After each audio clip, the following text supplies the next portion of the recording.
You know what's funny, right?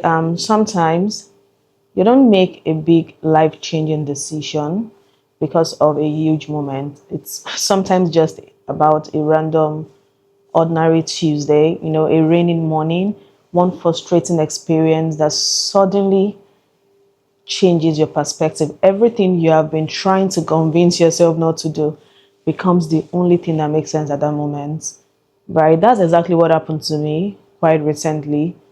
And truth be told, it changed my stance. Hi guys, welcome back to Unbecoming 30. This is a series where I am documenting the conversations, lessons, and unlearning shaping me as I turn 30 in a few months' time. Today's story started with a lot of rain, but it's really not about rain, right? It's about something much deeper than just rain.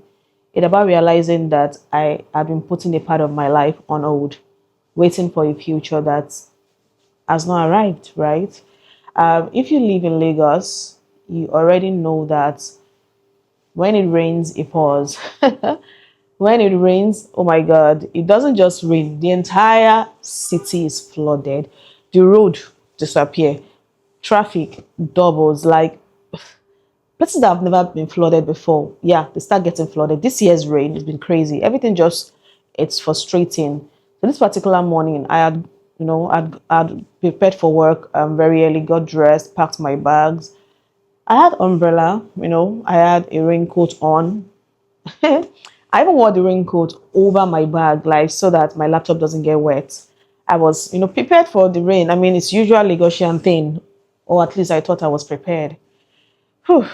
I stepped outside. It wasn't as heavy, but it later got heavy. And so then the first problem came. I couldn't find a bus to take me to the pickup point for my staff bus, right? Eventually, I found one. I got into the bus and I remember thinking that, oh, yeah, finally I have a bus. Like, let me just get to work. We've not even gotten anywhere. Like, halfway through the drive, the bus had a flat tire. Everybody came down and it was raining heavily at this point, like heavily. My umbrella wasn't even helping. It was too small. My raincoat had torn somewhere from the bus, so rain was getting into my into my clothes and my bag. Cars, now cars were splashing water as they drove. Like that one is normal in Lagos. I just stood there and for a second because I was tired, right? I couldn't move, I couldn't do anything. I just stood there. I called my boss and I mentioned that I won't be able to make it to work that day and I'm so sorry. Yeah, I mean, it's no brainer. I was going to work from home, right? And yeah, he understood, thankfully. There was no problem. So I turned around, started trying to get home. Inside the floodwater, I was waving oh God, my trousers were already soaked. And the funny thing was that I didn't even get a bus. As in the buses that were passing were splashing water at me. There was no bus to take me back home. Now, there's the interesting part. The whole time as I was working home, I wasn't thinking about the rain, right? I wasn't thinking about work. That was a list on my mind, right? I wasn't even thinking about the present inconvenience. I kept thinking about one conversation, a conversation I had just 2 weeks prior to that incident, right? My uncle had called me. Yeah, my uncle again. Not because I asked him for money, of course not. Not because I asked him for anything, but he had called me for one reason. He got to know I wanted to buy a car because my mom mentioned it to him. And to be fair, she mentioned it because she was genuinely worried. I mean, she loves me. Our parent loves us in ways that, well, she genuinely just wanted me to check the option again. And, our concern wasn't coming from a bad place or anything. She had two main concern, right? The first was maintenance. She kept saying that, buying a car is like marrying another wife. And honestly, right, she's not wrong. Car is high maintenance. Cars are expensive. So fuel, servicing, insurance, all of those car jargons, right? And I get it. It's a commitment, and I was ready to pull it off. Like it's fine. I'd planned this ahead. I'd waited this long, so yeah, I'm good. But the other concern she had was that I wasn't married. She was like, "What if buying a car chases good men away? What if?" The men that comes now only see me because of what I have. And my uncle also shared the same concern, right? He genuinely felt that it was protecting me from this said man. He said maybe I should just wait 1 more year to see how things, how things unfold. And out of respect, I didn't argue. I mean, there's no need to argue because I knew it was coming from love. I know I also do my mind. But I told him something there and then. I was like, "Sir, do you realize that owning a car in Lagos isn't luxury anymore? Like, it's not luxury. It has become a necessity if you want to move around freely because this isn't about showing off or anything. This isn't about proving a point or anything like that. This is about the quality of my life, right? I go to work. I attend classes for my professional exams. On weekends, I spend hours commuting, public transport, jumping from one bus to another. Sometimes standing under the rain, getting exhausted before even arriving at my location. So when he told me to wait, right, all I kept hearing was pause your life, you know, because maybe marriage is around the corner. Yeah, yeah.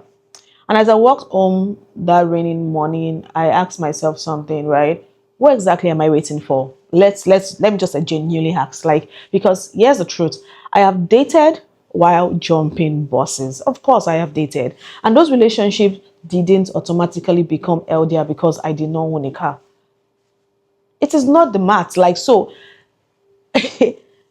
thinking that buying a car will ruin my chances with marriage, I don't know. They are just two completely different journey, in my opinion. One shouldn't be held hostage by the other. Like buying a car shouldn't be held hostage by the fact that I'm not married. I also realized something else, right? The kind of man I am praying for isn't going to be intimidated because of I drive. In fact, if something as ordinary as a car makes him threatened, then maybe it's definitely not the man for me. Not even maybe. It's definitely not because this isn't even the biggest dream I will be achieving. The life I am building for myself, the woman I am becoming, the career I want, the impact I want to make, the kind of money I want to make. A car is honestly one of the smallest things on the list of things, yeah? So if this is already too much, then we're never working in the same direction to start with. You know, so that raining morning didn't just convince me to buy a car. I mean, it just confirmed something I already knew, that I had been probably shrinking part of my life, waiting for permission, waiting for marriage, waiting for the right time. Yeah. Waiting for people to agree with my decisions, right? And, I don't think I will be living like that anymore. I think one of the hardest lessons of adulthood is accepting that people who love you can sincerely give you advice that doesn't fit the present stage of your life. And that's okay. I mean, it doesn't make them wrong. It doesn't even make you rebellious, if I must say. It simply means you are the one who has to live with the decision, not them. So you need to make your decisions. So maybe this episode isn't really about buying a car. It's not. It's more about something bigger. Maybe it's about refusing to postpone, my life while waiting for another chapter to begin. Because I have realized that life isn't what happens after marriage. Life isn't what happens after a promotion or a major event. Life isn't what happens after everything has fallen, in line, right? Life is happening right now. Life is happening to me as I go every day. And I don't want to be kept standing in the rain waiting for permission to move, right? So yeah, I am going to be living my life. So thank you for spending this chapter with me. I will see you in the next episode of On Becoming 30. Take care. Bye.